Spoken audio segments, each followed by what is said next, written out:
kitaffe nenyini gunensi mulinnya erya mukama waffe tujja mu maaso go tukwebaza olw'akaseera kano.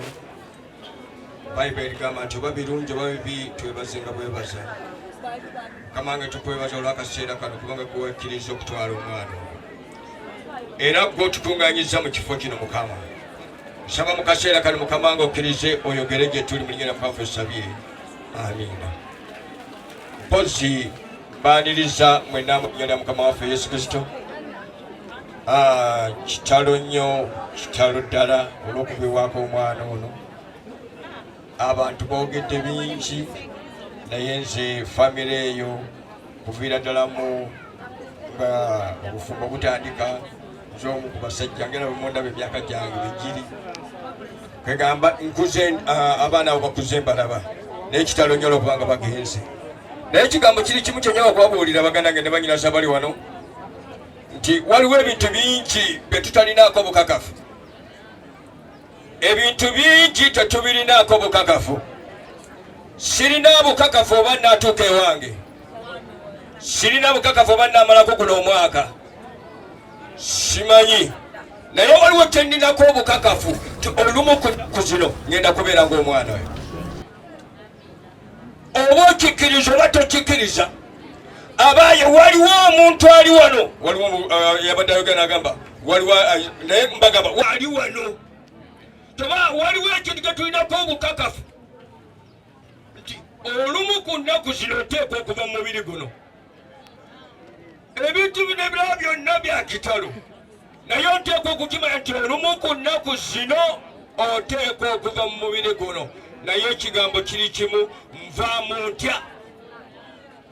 Waliwo omusajja wano Omuganda bamuyitanga Stenas Mugwa. Nga mbadde nsobola okuwaayo kyonna naaliwaddeyo kyonna nesigaza obulamu, ebweru teremerwa.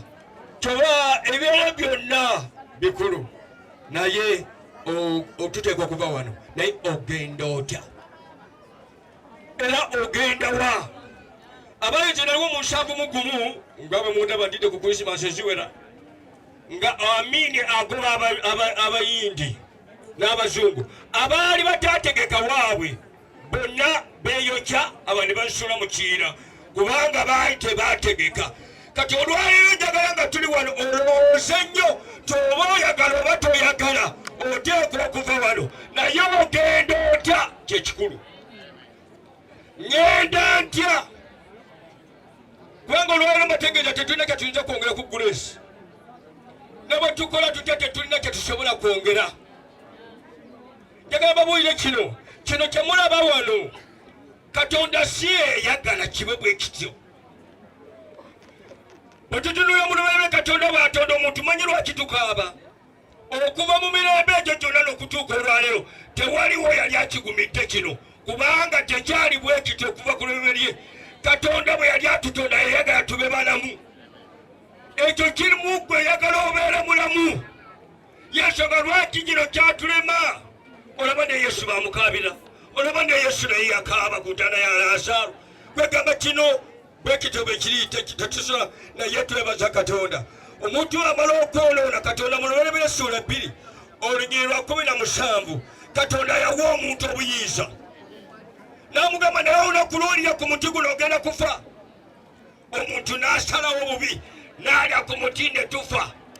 Setaani yagamba omusana gwagamba ate ogenda kufa. Yali akolagana, yali akola ennyimba ze bamwita producer inspector mu Fire Records ne Tony Halls tasobodde kubeerawo naye nga baŋŋambye ntuuse obubaka bwabwe nga bagamba kitalo nnyo nga baagala okusaasira famire n'abaana Grace balese. President waffe Kyagulanyi Ssentamu tasobodde kubeerawo, agenze asangiddwa nga abadde yayitibwa ku dduwa ya Lord Mayor, taata wa Lord Mayor, era babadde bali eyo mu dduwa mu kulombera taata wa Lord Mayor waffe, naye nga obubaka buli bumu nti ffe nga bannayuganda waliwo ebizibu ebituukawo nga biri mu ngeri gye batambuzaamu emirimu abantu abatukulembera. Juzi bwe twali tugenda e Soroti twafiirwa bakwano baffe baafuna akabenje, naye mu kufuna akabenje buli abantu abayitangawo abaali basobodde okuwona akabenje ako nga bagezaako okuyimiriza emmotoka ezaali ziyitawo, naye nga guli gwe bagaa nti nowaliwo abafunye akabenje twagala tubayambe nga beeyongerayo. Naye nga lwaki beeyongerayo? Bonna bonna balina okutya nti bweyamba omuntu gw'osanze ku kkubo ng'afunye akabenje n'omutwala mu ddwaliro ate basooka kukwata ne bagamba nedda kati ogenda tuwa obujulizi okakasa nti no si gwe yatomedde omuntu ono. Era kwolwo olunaku bwe twali tuvaayo twasanga ate era owa bodaboda gwe baali batomedde. Kati bwe twali nabo ne bagamba nange muvuge tugenda kwereetera ebizibu. Ne tugamba nedda tetujja kukola ng'abantu abalala. Ne tuyimirira ne tumugya mu kkubo ne tumuteeka emabbali. Kirungi n'abantu b'ekyalo bali batandise okuŋŋaana ne tubagamba ebyali biriwo era ne tubagamba bamutwale mu ddwaliro.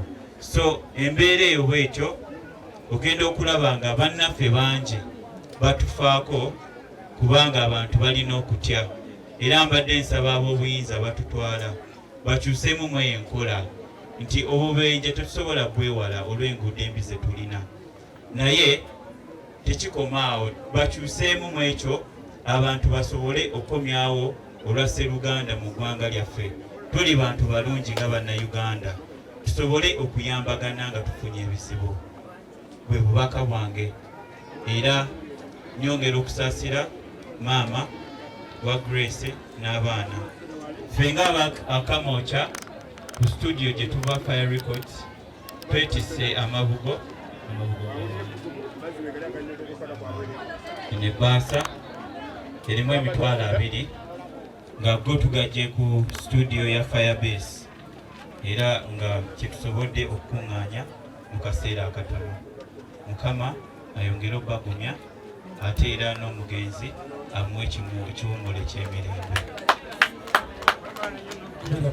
Kubanga omwami wange Njuba Jamiru mutegesi wa Bivvulu Julusa Company Limited, naye bwe twadde nga tutegeka nga Grace gwe tusoosa ku posita era okwosa olunaku lwe yafudde naye ekiro twabadde twakwogera ne Grace ne tumugamba tugenda kutegeka kiyindi. Grace n'agamba mwami Njuba, nze bw'oba gwe tegeka. Grace abadde tatukaluubiriza nga tuvuga Grace ne tumutwala ekyazanga ne tumubeeza eyo ng'alinga muganda waffe. So abalabye Nice TV ku makya y'ensonga lwaki sho namba nagikubyemu Grace. Naye kendi muzadde ekisinga okunnuma kwe kuleka abaana baffe abato. Grace wumula mirembe, ndi mama Grace nkukakasa sijja kutakulambula baana ba Grace. Era n'omwami wange twabadde tukyogerako jjo ekiro nemugamba tetulina kyetuyinza kukolera Grace kuba mukwano gwaffe, naye tujja kulambula nga ku baana ba Grace. Tetuli bagagga nnyo naye akatono ke tulina tugende nga tulabe ku baana baani ba Grace. Olunaku olw'enkya ku ssaawa 11 mpaka 1 y'akawungeezi nkola kadomu kamu ku Nice TV ngenda kuba Grace yekka.